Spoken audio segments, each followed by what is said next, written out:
News मध्ये आपले स्वागत आहे। पाहूयात आजच्या ताज्या बातम्या। सांगली लोकसभा मतदारसंघ निवडणुकीसाठी ईव्हीएम मशीन मतदान केंद्राकडे रवाना।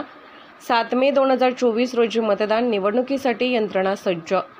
सांगली जिल्ह्यात लोकसभा सार्वत्रिक निवडणुकीसाठी 7 मे रोजी मतदान होत आहे।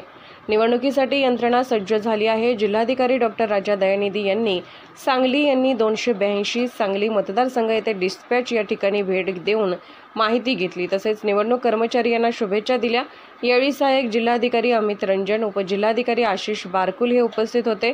प्रत्येक विधानसभा मतदारसंघ ठिकाणावरून डिस्पॅच सेंटर म्हणून ईव्हीएम मशीन घेऊन कर्मचारी मतदान केंद्राकडे रवाना झाले आहेत। सांगली जिल्ह्यात 2693 टीममध्ये 10771 कर्मचाऱ्यांनी मतदान केंद्रावर नियुक्ती करण्यात आली आहे। सांगली आणि हातकणंगले लोकसभा मतदारसंघासाठी 7 मे 2024 रोजी सकाळी 7 वाजल्यापासून सायंकाळी 6 वाजेपर्यंत मतदान होणार आहे।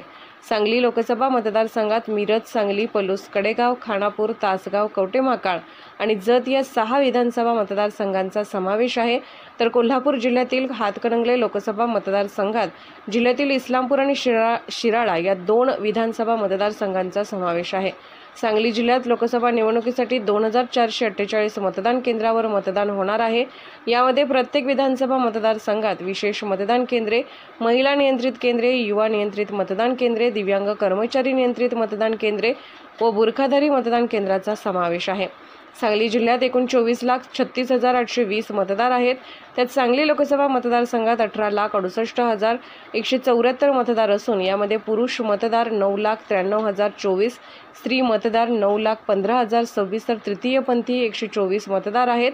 हातकणंगले लोकसभा मतदारसंघात सांगली जिल्ह्यातील शिराळा व इस्लामपूर या मतदारसंघाचा समावेश आहे। या 2 विधानसभा मतदारसंघात 5,68,646 मतदार असून यामध्ये 2,90,373 पुरुष, 2,78,265 स्त्री व तृतीयपंथी 8 मतदारांचा समावेश आहे। बातम्या पाहण्यासाठी आपले चॅनल लाईक आणि सबस्क्राइब करा व बेल आयकॉन दाबायला विसरू नका।